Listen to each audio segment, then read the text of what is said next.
Bonjour à tous, donc moi c'est Nadia Loriga, je suis une fan de tarot et je vous propose des petites leçons de tarot. J'ai déjà fait plusieurs vidéos, une sur l'histoire du tarot, enfin voilà, des petits éléments sur comment interpréter, comment se servir du tarot, à quoi ça peut servir, et puis oui voilà, à quoi ça peut servir, comment s'en servir, enfin des petits conseils pour s'en servir, et sur l'histoire. Et puis j'ai aussi fait les deux premières cartes, le mat et le battler, et puis maintenant on va passer à la troisième carte. Donc je vais vous donner quelques petites notions qui pourront vous servir dans l'interprétation de vos tarots à vous. Alors j'utilise le tarot Meunier, ça c'est la belle papesse du tarot Meunier. Pour vous montrer un ancien tarot, donc là on a un facsimilé du tarot Madenier qui est donc très équivalent au tarot qu'a fait Kevin Meunier. Il a juste rajouté ce petit œuf là qui est sous le coude de la papesse. C'est un élément qu'on trouve dans d'anciens tarots aussi, qui n'est pas dans celui-ci, mais bon, on le trouve sur d'anciens tarots. Donc voilà, on voit qu'il y a vraiment, bon, la couronne c'est la même, les habits sont les mêmes, ils sont un peu positionnés pareil, son livre, le voile autour, enfin tout est un peu quand même super identique. Donc voilà, hein, Kevin Meunier a essayé de respecter les anciens jeux de tarot en essayant de rajouter des éléments qu'on voit sur certains jeux et pas d'autres, comme cet œuf. Sur certaines cartes, voilà, on a certains éléments comme ça, mais sur d'autres, c'est vraiment genre compli conforme du tarot tel qu'il était à cette époque-là. Ça, c'est le 18e siècle. Voilà, à l'époque, on représentait la papesse comme ça. Voilà, il en a refait une version, on va dire, plus propre entre guillemets, hein, c'est pas que c'est pas propre, mais c'est vrai qu'on voit que la carte a un peu passé. C'est un facsimilé, hein, donc c'est une photocopie d'une vraie carte qui date du 18e siècle, quoi, hein. On n'est pas sur une reproduction ou quoi, non, c'est une photocopie en couleur de la carte telle qu'elle a été trouvée et qui date de l'époque. Je vais vous montrer aussi des tarots un peu différents, donc notamment le tarot de Wirth, Oswald Wirth, qu'il a appelé le tarot, comment il a appelé ça? Le tarot des imagiers du Moyen-Âge. Donc, où on a une papesse, bon là, on commence à ça commence à différer un peu. Alors, on a toujours le voile, on a toujours le livre, les gros vêtements. Bon, ok, on a des choses qui reviennent, évidemment, hein, parce qu'il s'est quand même inspiré, il a appelé ça le tarot des imagiers du Moyen-Âge, parce qu'il s'est vraiment inspiré des images de tarot comme celui-ci, hein. Il a récupéré des cartes enfin récupéré, enfin vu dans des livres ou je ne sais quoi, mais bon bref, il avait connaissance des images telles qu'elles étaient au Moyen-Âge, et donc lui il est du 19e, il a récupéré ces éléments pour faire sa propre création, à laquelle il a ajouté des choses, hein. Donc notamment on voit ici une sphinge. Donc la sphinge, hein, c'est celle, c'est dans la mythologie, hein, c'est ce personnage qui pose une question à je sais plus qui, excusez-moi, c'est peut-être Hercule ou je sais pas, bon, bref, à quelqu'un. La question attendez, comment ça? Marche à quatre pattes le matin, sur deux pieds le midi et sur trois pieds le soir. Et puis c'est l'être humain qui marche à quatre pattes quand il est bébé, sur deux pieds le reste de sa vie, et puis sur trois avec une canne quand il est sur la fin de sa vie. Bref, voilà, la sphinge a cette notion de poser des questions philosophiques, etc. Il y a toutes ces notions un peu philosophiques qui vont revenir. On voit qu'il a mis les deux colonnes qui sont... alors, je me rappelle jamais des noms, Joachim et Board, enfin, je sais plus. Ce sont des éléments qu'on va retrouver dans un certain nombre de sociétés initiatiques, dans la Kabbale, etc., qui vont représenter un espèce de portail, voilà. Portail qui pour l'instant donc est voilé, hein, on ne voit pas de l'autre côté du portail. Et la papesse en est un peu la gardienne, elle est devant le voile, elle sait ce qu'il y a derrière, mais elle veut pas le montrer encore. Voilà. Il y a la clé aussi, hein, pour renforcer cette notion de oui, voilà, moi j'ai les clés, mais c'est moi qui garde les clés pour l'instant, je vous les donne pas. Il a rajouté aussi, donc Beers avait était de cette époque où on mélange un peu comment l'occultisme oriental en fait à notre occultisme à nous occidental. Donc il a rajouté voilà le symbole du yin et du yang, le symbole du Tao en fait. Il y a la petite lune là sur sa tête qui va parler du côté du principe féminin, du principe intuitif. Elle a un chapeau, bon, elle aussi, elle a un chapeau un peu pointu, on voit qu'elle est connectée, voilà, et donc là, c'est renforcé par cette lune qui va parler effectivement de connexion à l'invisible, à l'intuition, etc. Voilà, hein, donc Oswald Wirth avait beaucoup ces notions d'initiatique. Franchir les colonnes, ça veut dire qu'on passe du côté initié.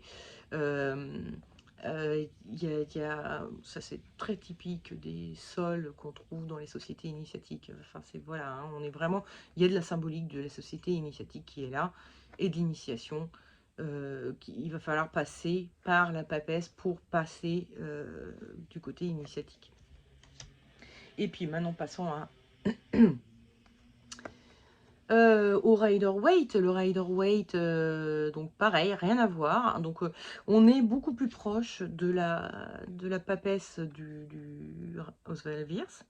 Alors, encore une fois, ne regardez pas le nom qu'il y a sur mon jeu à moi, parce que Oswald Waite, oh, Arthur Waite ne l'a pas appelée la papesse, il l'a appelée la grande prêtresse, toujours dans cette notion de vouloir écarter le côté un peu trop chrétien, catholique du jeu de tarot et passer à quelque chose d'un peu plus universel. Qui avait déjà commencé Wirth hein, avec son Tao, ok, mais lui il rajoute en appelant la papesse la grande prêtresse, dit High Priestess. Je suis pas sûre de la prononciation, je suis pas hyper bonne en anglais. Où on a donc de nouveau, hein, donc comme dans le Wirth, les deux colonnes avec le voile. Le côté féminin ici est renforcé par, donc on retrouve la lune hein, aussi, donc, mais aussi des figues ou des grenades qui sont des symboles féminins. Hein, c'est plutôt des grenades, hein, excusez-moi, j'ai dit des figues, mais c'est pas ça. Ce sont des grenades qui sont des symboliques féminines. Hein. On est vraiment sur voilà, la symbolique de les attributs féminins dans le Tao, comme dans la pensée occidentale, qui est liée à la lune, qui est liée à l'intuition, qui est liée aux émotions, qui est liée à la connexion aux autres aussi, un petit peu, à la communication, etc. Donc on a vraiment ça. Et elle a un parchemin où c'est écrit Torah dessus. Voilà, et il mélange un peu le côté cabale, le côté société initiatique. Rappelons que Arthur Waite faisait partie de la Golden Dawn. Donc voilà, ils étaient vraiment dans ces principes-là. Il a laissé la croix hein, qu'on trouve aussi un peu ici. Sauf qu'il n'en a pas fait, là c'est vraiment la croix chrétienne, classique, la croix sur laquelle était Jésus. Là c'est une croix carrée, hein, toutes les branches font la même taille, mais c'est quand même la notion de rencontre, de chemin qui se croisent, de connexion entre deux chemins qui se rencontrent, quoi, de chemins de vie qui se rencontrent, etc. Voilà. Et puis, avec cette notion de grande prêtresse qui a une notion de... la papesse, elle n'est pas censée exister, il n'y a pas de pape femme. Alors que dans beaucoup de religions et de cultures, et certaines religions chrétiennes d'ailleurs, hein, on a des prêtresses, des femmes qui sont capables de faire l'office, qui sont capables de donner la parole de Dieu. Donc il y a vraiment cette notion voilà, de féminité et de capacité chez la femme à être en communication avec les dieux, les anges, l'invisible, etc. Je sais plus où ça se rend. Ah oui, et puis je vais vous montrer un petit deux jeux de tarot de type Rider-Waite. Donc le tarot de la forêt magique et le tarot, le Silhouette Tarot, où on voit avec le tarot de la forêt magique, donc on retrouve les grenades, on retrouve les colonnes. Donc ils ont respecté la lune, la croix, le livre. Est-ce qu'il y a écrit quelque chose sur le livre? Non, il n'y a rien écrit là sur son livre, mais son livre ou parchemin, on ne sait pas trop. Il a choisi la chouette hein, aussi, qui est un symbole un petit peu de connaissance et parce qu'avec la prêtresse, la grande prêtresse, on a vraiment cette notion de connaissance et euh, de que ce soit chez Pierce ou chez Waite, il y a un voile derrière lequel on aura connaissance des choses, et c'est elle la gardienne de ces connaissances-là, c'est elle qui a les clés de ces connaissances-là, donc elle les connaît. Que ce soit chez Waite ou chez Pierce, la papesse est un personnage connaissant, qui connaît. Donc voilà, on le retrouve bien, voilà, il y a le voile, il y a les colonnes, on ne voit pas ce qu'il y a derrière les colonnes, c'est elle qui en garde les clés. On va le retrouver un peu avec le... Alors, on n'a pas trop le voile, hein, mais on a les colonnes, hein, donc on voit le B et le J qui sont là, qui sont marqués ce sont des fleurs hein, qui remplacent les colonnes, mais qui forment un portail aussi, devant lequel elle est. Il y a la croix qui est là, il y a la lune qui est là, donc voilà, hein, tous les éléments du Rider-Waite sont présents, ou la grande majorité des éléments sont présents, et donc vous pouvez les interpréter aussi bien que vous interpréteriez cette carte-là. Si vous avez des jeux Enfin, moi, je vous montre les jeux que j'ai moi pour vous donner des exemples, mais vous trouverez plein de versions de Rider-Waite faits par des artistes qui pourront vous plaire à vous, ou qui ont repris les images un peu originales, hein, de Waite, enfin de Smith, de l'illustratrice qui avait fait le premier Rider-Waite Smith. Ils vont respecter pas mal hein, les éléments, parce qu'on sait très bien que voilà, dans cette carte, ce qui est important, ce sont les colonnes, la lune, la croix, les grenades, blablabla, blablabla, c'est important. Donc d'ailleurs, est-ce qu'il y a des grenades dans... Oui, elles y sont. Elles sont là. Les grenades sont là. Donc voilà, hein, on a vraiment les éléments reviennent. Donc vous pouvez, c'est tout l'intérêt du Rider-Waite, je trouve, hein, c'est de pouvoir trouver un jeu qui nous plaît visuellement, quoi. Voilà, hein, c'est tout l'intérêt. Mais bon, on est là pour parler du tarot de Marseille, nous, et notamment de la papesse. La papesse qu'on va regarder d'abord visuellement, hein, ce qu'on peut trouver avec l'aspect visuel, donc avec l'image en elle-même. On passera au côté vécu après. Donc l'aspect, tous les éléments que vous allez trouver visuellement vont vous parler plutôt de choses plus concrètes, plus terre à terre, plus dans le concret, dans la matière. Tandis que l'autre partie, quand je vous en parlerai, vous serez plus sur ce qui est ressenti, vécu par le personnage, ou par le consultant, ou par vous-même, etc. Donc, qu'est-ce qu'on voit? On voit une femme qui est assise, donc déjà, on a des notions plutôt d'inaction qui vont parler. Elle a un livre, donc alors, lire est une action, hein, mais ça veut dire qu'on n'en est pas encore à faire les choses, on en est encore à étudier les choses. On est en train de lire, on est en train de se renseigner. Le livre, ça peut nous parler aussi de tout ce qui est métier livresque, donc les écrivains, mais ça peut être aussi les comptables, tous ceux qui sont en train de mettre dans des registres des choses. Ça peut être un archiviste, un bibliothécaire, voilà. Donc il y a bon, voilà, tout ce qu'on peut dire autour du livre et de tenir des registres, etc. D'étudier aussi, hein, tout ce qui est autour de l'étude. Donc vous voyez qu'on est loin de la notion de « elle est gardienne de la connaissance, elle a la connaissance ». Non, là on a une étudiante. Rien à voir.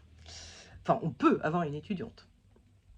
On est quand même un peu moins dans des notions, alors sur des symboliques, initiatiques, oui, ils vont parler que c'est quelqu'un qui a la connaissance parce qu'elle a le livre, donc on suppose que le livre, il est déjà dans sa tête. Mais si on veut interpréter les cartes pour un consultant qui, lui, comment on dit? Enfin, on peut lui dire: «Oui, bon, vous avez les connaissances nécessaires pour faire le truc, le job» ou je sais pas quoi. Mais c'est bien aussi, de pouvoir ouvrir un peu le champ, des interprétations pour lui dire: «Peut-être que vous avez besoin d'étudier encore un peu pour pouvoir avoir le job». Voilà, c'est des notions comme ça qu'on va avoir avec, le tarot de Marseille, qui sont un peu moins évidentes avec les autres jeux. Où on aura une liberté d'interprétation du livre. Sinon, le voile, c'est alors, ce personnage, il a beaucoup de voiles, hein, il y a beaucoup, beaucoup de tissus, hein. Elle a des gros voiles autour d'elle, elle est d en cap dans une cape, encapuchonnée, mais elle est dans une cape qui a l'air bien épaisse, bien chaude, sous lequel elle a des habits qui sont chauds aussi, hein, elle est pas à poil. Plus le voile autour de autour de sa tête comme ça là, de ses oreilles, plus le voile autour de donc il y a ça peut parler du fait qu'il fait froid, par exemple, hein, et du coup, il va falloir se couvrir. Ça peut parler aussi du fait qu'on ait envie de se cacher, on se cache derrière tous ces voiles ou qu'on n'ait pas envie d'entendre, les autres, qu'on n'ait pas envie de voir les autres. Parce que ça nous cache, mais ça cache les autres à nos yeux aussi. Donc, il y a cette notion, on va pas me voir, mais aussi je veux pas voir les autres. Donc qui peut être vu, à travers cette carte, et ses voiles. Bon, on parlait du petit œuf là aussi tout à l'heure. Les œufs vont être symboliquement, ça va parler de projets qui sont en cours de gestation. On est en cours de gestation de quelque chose, qui renforce la notion de: «Je suis encore en train d'étudier pour pouvoir mettre à bien mon projet». Tout ça. Aussi, le côté tous ces voiles et tout ça vont faire que c'est un personnage qui est pas très abordable et pas très sexy, et c'est renforcé par ce truc-là qui vient en travers sa gorge, que je vous rappelle qu'on voit déjà dans les tarots, anciens, hein. Il y a un truc comme ça qui est c'est un peu en travers de la gorge, un peu en travers, aussi de la poitrine, pour dire: «Moi, j'ai pas besoin des hommes». Je brille de ma sexualité, je veux je j'ai pas besoin des hommes, aussi le côté où, je suis tout à fait capable de me débrouiller sans un homme. Donc il y a un côté où un peu, avec la papesse, un peu, misanthrope. On veut pas voir les gens, on veut pas avoir affaire aux autres, on veut pas leur demander de l'aide. On se suffit à soi-même, un peu. Voilà, et puis, d'un point de vue sexuel, c'est plutôt, c'est plutôt des relations plutôt platoniques, voire pas de relation du tout, on veut même pas en entendre parler. C'est un personnage très solitaire, hein, comme je vous le disais tout à l'heure, elle se cache, elle veut pas, voilà. Voilà, voilà. Pour le côté vécu, si vous vous asseyez et que vous mettez une grosse couverture au-dessus de vous et que, vous avez une couronne sur la tête et cetera, qu'est-ce que vous faites? Vous avez un livre dans les mains. On voit, quand on est en train de se mettre dans cette position, elle est en train de regarder sur le côté. Elle est pas en train de lire son livre, hein.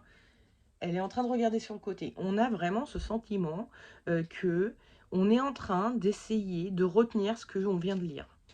Donc il y a une petite notion de, je suis en train d'apprendre vraiment, je suis en train d'engranger de l'information.